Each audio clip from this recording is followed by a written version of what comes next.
শ্রী শ্রী মায়ের সম্পূর্ণ অন্য একটি দিক নিয়ে আজ আপনাদের কাছে আসলাম। স্বামীকে প্রাণের চেয়েও বেশি ভালোবাসতেন সীতা।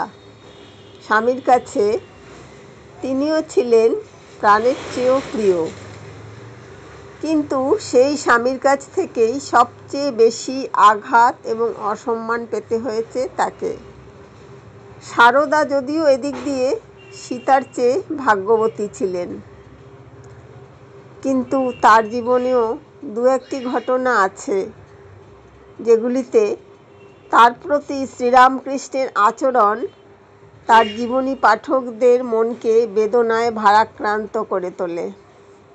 তাহলে আসুন শ্রীমায়ের সেই আঘাত অসম্মানের দিকটি আজ আলোচনা করি। একবার শ্রীমা তার মা লক্ষ্মী দিদি প্রভৃতির সঙ্গে জয়রামবাটি থেকে দক্ষিণেশ্বরে এসেছেন। শ্রীরামকৃষ্ণের সম্পর্কিত ভাগ্নে হৃদয় তাদের সঙ্গে সেবার চরম দুর্ব্যবহার করেন। যাওয়া মাত্রই হৃদয় বলেন, কেন এসেছো, কী জন্য এসেছো, এখানে কি? এসব যে শ্রীরামকৃষ্ণ জানতেন না তা নয়, কিন্তু হৃদয়কে তিনি ভয় কিছু বলতে পারেননি। অথচ শ্রীমাকে কটু কথা বলার জন্য হৃদয়কে কঠোর ভৎসনা যে শ্রীরামকৃষ্ণ কখনো করেননি তা নয়।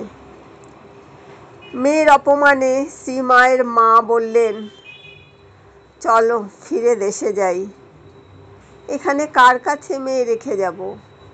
সুতরাং দক্ষিণেশ্বর থেকে সেদিনই চলে যেতে হলো তাদের।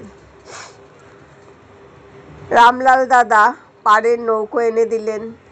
শ্রীমা কিন্তু আগাগোড়া নীরবেই সব সহ্য করেছিলেন। মর্মান্তিক বেদনা নিয়ে শ্রীমাকে সেবার বিদায় নিতে হলো। শুধু কি বেদনা, অপমানও কি কম হয়েছিল তার মায়ের? কিন্তু এই বেদনার জন্য, এই অপমানের জন্য কারো বিরুদ্ধে কোনো ক্ষোভ বা অভিমান ছিল না তার। যাবার সময় মা ভবতারিণীর কাছে বলেছিলেন, মা যদি কোনোদিন আনাও তো আসবো। পরবর্তীকালেও যখন এ নিয়ে কথা উঠেছে তখনও কোনো অনুযোগ ফুটে ওঠেনি তার কণ্ঠে শ্রীরামকৃষ্ণের উদাসীনতা সম্পর্কে, না হৃদয়ের রূঢ় ব্যবহার সম্পর্কেও নয়। আরেকটি ঘটনা, আরেকবার জয়রামবাটি থেকে সারদা এসেছেন দক্ষিণেশ্বরে। তখনকার দিনে জয়রামবাটি থেকে দক্ষিণেশ্বর আসতে 3 দিন সময় লাগতো। আর কত দুঃসহ কষ্টকর ছিল সেই যাত্রা। পথশ্রমে ক্লান্ত সারদা সবে এসে পৌঁছেছেন দক্ষিণেশ্বরে। প্রাণে ব্যাকুল আগ্রহ এবং আনন্দ স্বামী সন্দর্শনের। কিন্তু নৌকা থেকে নেমে শ্রীরামকৃষ্ণের ঘরে কাপড়ের পুঁটুলিটি রেখে প্রণাম করতেই শ্রীরামকৃষ্ণ তাকে জিজ্ঞাসা করলেন, কবে রওনা হয়েছ? সারদার উত্তর শুনে শ্রীরামকৃষ্ণ বললেন, তুমি বৃহস্পতিবারের বারবেলায় রওনা হয়েছ বলে আমার হাত ভেঙেছে। যাও যাও, যাত্রা বদলে এসোগে। সেই দিনই ফিরতে চাইলেন সারদা।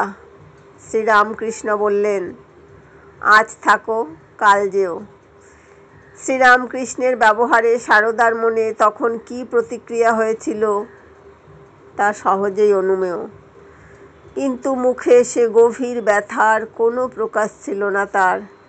নীরবে স্বামীর আদেশ শিরোধার্য করে আবার পরদিনই তিনি যাত্রা বদল করতে জয়রামবাটি ফিরে চললেন।